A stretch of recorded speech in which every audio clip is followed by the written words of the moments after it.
البر اور یہ آیت الاختلاف، اختلاف کیوں ہوتا رہا ہے، اور یہ بہت اہم ہے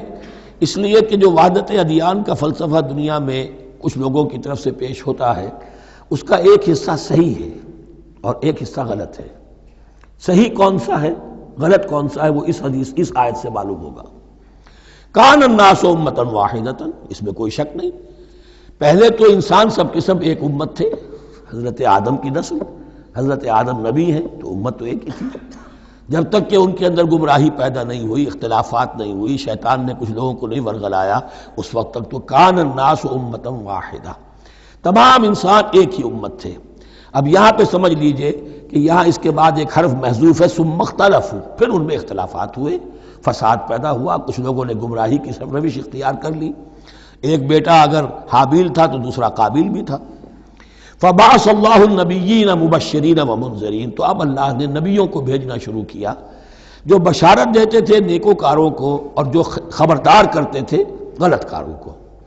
وانزل معهم الکتاب بالحق لیحکم بین الناس فیما اختلفوا فیہ، اور اللہ نے ان کے ساتھ کتاب نازل فرمائی اپنی، تاکہ وہ حق کے ساتھ نازل فرمائی، تاکہ وہ فیصلہ کر دے لوگوں کے مابین ان امور میں جن میں انہوں نے اختلاف کیا تھا۔ وَمَا اخْتَلَفَ فِيهِ إِلَّا الَّذِينَ أُوتُوهُ مِن بَعْدِ مَا جَاءَتْهُمُ الْبَيِّنَاتُ بَغْيًا بَيْنَهُمْ، اور پھر جو اختلاف کیا ان میں سے تو نہیں کیا اختلاف کرنے والوں نے مگر جن کو کہ وہ کتاب دی جا چکی تھی، ہدایت دی جا چکی تھی، من بعد ما جاءتهم البینات، اور اس کا سبب کیا تھا، بغیم بینہم، یہ لفظ میں نے پہلے بھی نوٹ کروایا تھا، بغیم بینہم، دی ارج ٹو ڈومینیٹ، زدم زدہ، سارا فساد دنیا میں جو ہوتا ہے، دی ارج ٹو ڈومینیٹ، آدمی جو ہے میں اس کی بات کیوں مانوں، یہ کیوں نہ میری مانے، یہ ہے کہ جس میں جو بھی سربراہی اور بالادستی حاصل کرنے کی جو ایک انسان کے اندر ایک ہے، امنگ ہے، یہ امنگ رکھی گئی ہے انسان میں، جہاں انسان کے اندر اچھے میلانات رکھے گئے، برے بھی رکھے گئے، نفس بھی تو انسان ہی میں ہے، اس لیے کہ انہی کی درمیان حق و باطل کی کشمکش چلتی ہے انسان کے باطن میں، حق و باطل کی ایک کشاکش انسان کے باطن میں چلتی ہے، ایک خارج میں چلتی ہے۔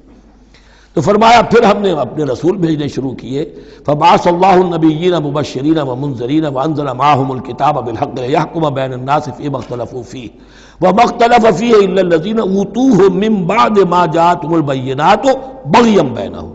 فہدی اللہ الذین آمنوا لما اختلفوا فیہ من الحق باذنہ۔ تو اب اس کے بعد اللہ تعالی نے ہدایت دی ان لوگوں کو جو ایمان لائے ان چیزوں کے بارے میں جس میں کہ وہ اختلاف کر چکے تھے حق سے، اپنے حکم سے اللہ نے ان کو ایمان کی طرف ہدایت فرما دی۔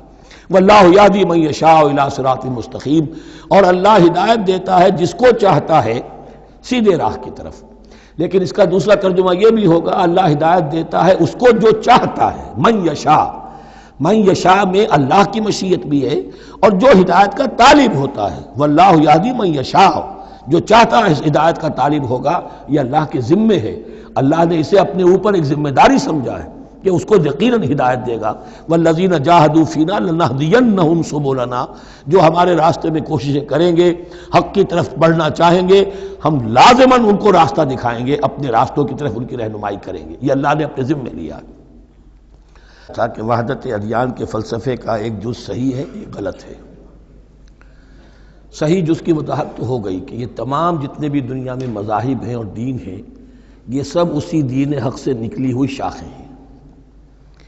دین حق سے پگڈنڈیاں مڑی ہیں، صراط مستقیم سے پگڈنڈی مڑی ہے، کوئی بہت دور نکل گئی اور اس کا یوں سمجھیے کہ پہچانی ہوئی صورت بھی پہچانی نہیں جاتی، اتنی دور ہو گئی کہ اس کا اس دین حق کے ساتھ اب کوئی رشتہ نظر ہی نہیں آتا۔ کچھ اتنے دور نہیں ہوئے، قدرے قریب رہے، لیکن سب کی بنیاد ایک ہے۔ ظاہر بات ہے کہ حضرت آدم کی نسل سے بات شروع ہوئی ہے، حضرت آدم کی اولاد ایک ہی امت تھی، یہ تفرقے جو بھی ہوئے بعد میں ہوئے ہیں۔ تو وحدت ادیان اس اعتبار سے صحیح ہے کہ دنیا میں تمام ادیان، تمام نظام، تمام مذاہب جو ہیں وہ در حقیقت ایک ہی دین حق کی بگڑی ہوئی شکلیں ہیں، بدلی ہوئی شکلیں ہیں، لیکن اسی سے نکلی ہوئی شاخیں ہیں جنہوں نے شکلیں اپنی بدل لی ہیں۔ غلط حصہ یہ کہ اب جو یہ سب کچھ موجود ہے ان کو ایک کہنا یہ جہالت ہے۔ اب ان کو ظاہر بات ہے کہ ان کی شکلیں اتنی ہو چکی ہیں مختلف ایک دوسرے سے، اور اتنی ان میں تحریفات ہو چکی ہیں، اتنے تغیر و تبدل ہو چکا ہے کہ اب ان کو ایک کہنا موجودہ شکل میں یہ در حقیقت فتنہ ہے اور جہالت۔